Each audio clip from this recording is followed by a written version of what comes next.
File 18.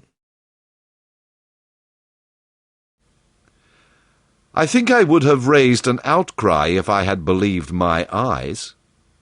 But I didn't believe them at first. The thing seemed so impossible.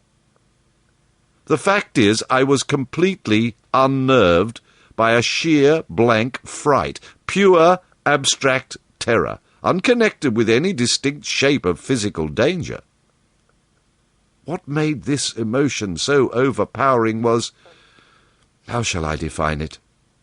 The moral shock I received, as if something altogether monstrous, intolerable to thought and odious to the soul, had been thrust upon me unexpectedly.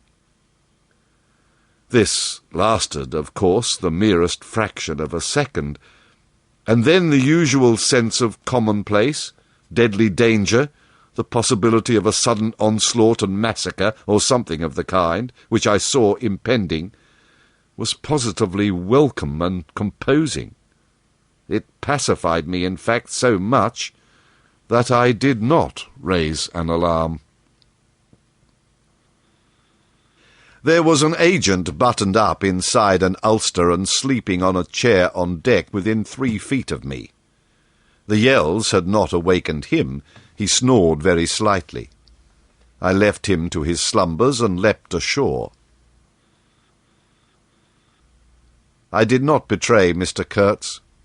It was ordered I should never betray him. It was written I should be loyal to the nightmare of my choice.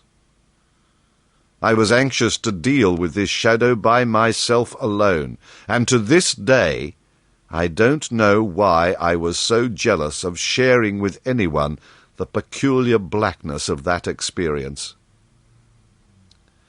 As soon as I got on the bank, I saw a trail, a broad trail through the grass. I remember the exultation with which I said to myself, "He can't walk. He is crawling on all fours.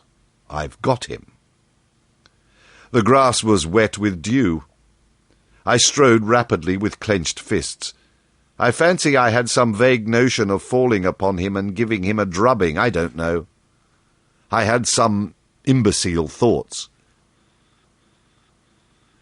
The knitting old woman with the cat obtruded herself upon my memory as a most improper person to be sitting at the other end of such an affair. I saw a row of pilgrims squirting lead in the air out of Winchesters held to the hip. I thought I would never get back to the steamer, and imagined myself living alone and unarmed in the woods to an advanced age. Such silly things, you know. And I remember I confounded the beat of the drum with the beating of my heart, and was pleased at its calm regularity. I kept to the track, though, then stopped to listen. The night was very clear, a dark blue space, sparkling with dew and starlight, in which black things stood very still. I thought I could see a kind of motion ahead of me. I was strangely cocksure of everything that night.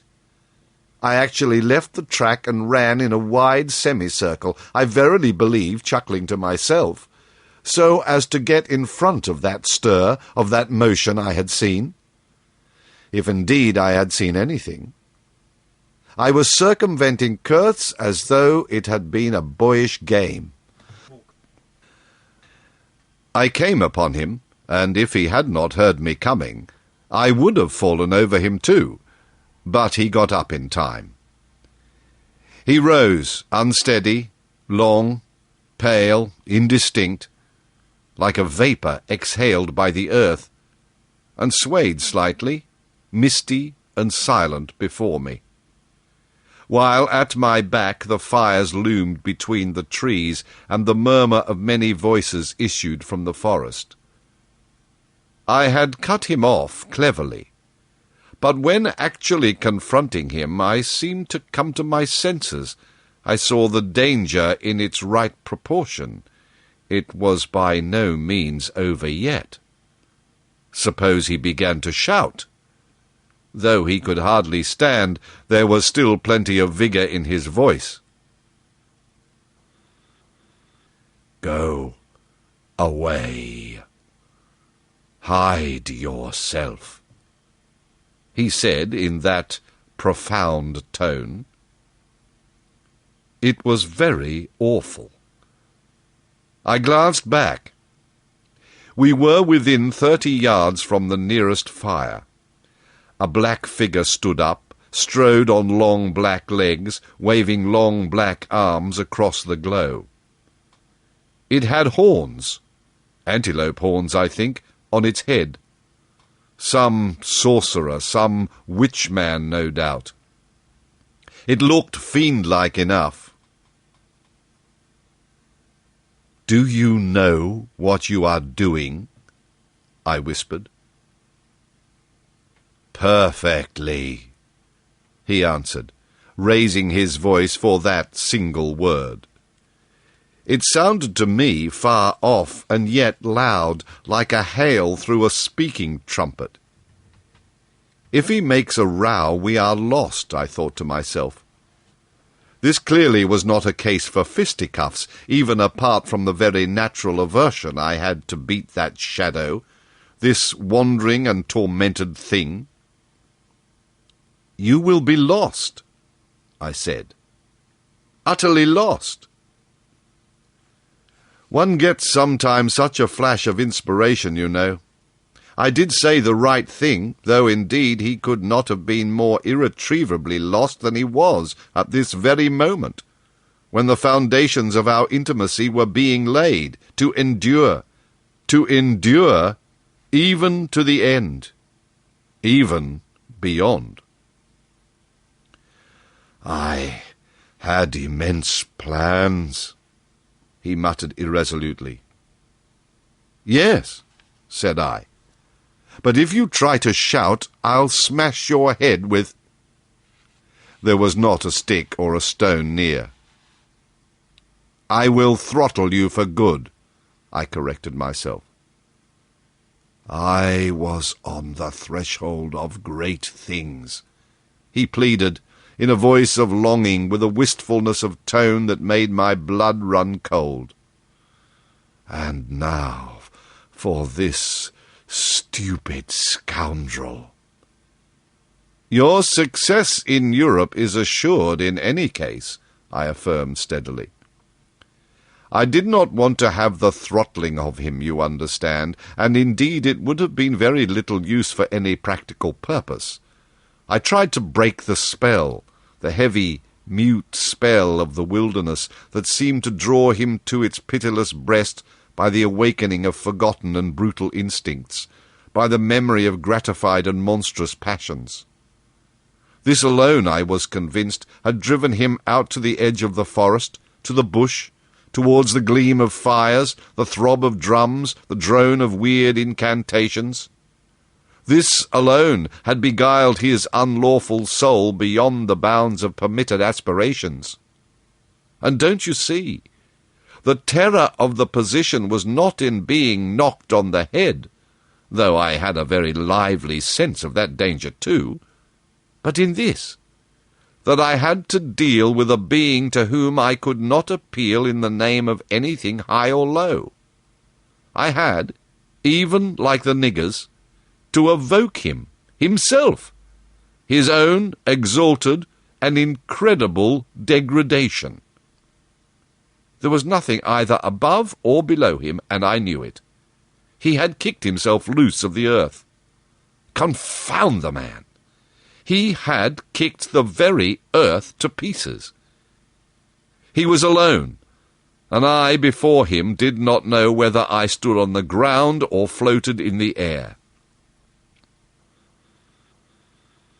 I've been telling you what we said, repeating the phrases we pronounced, but what's the good?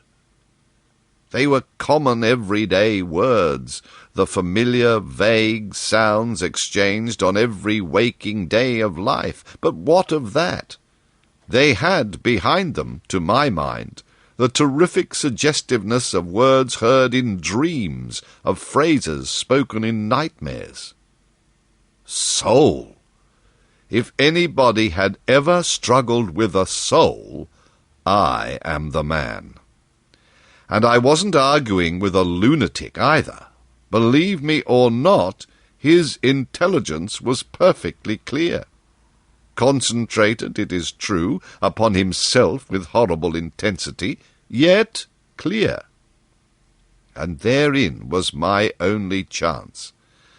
Barring, of course, the killing him there and then, which wasn't so good, on account of unavoidable noise.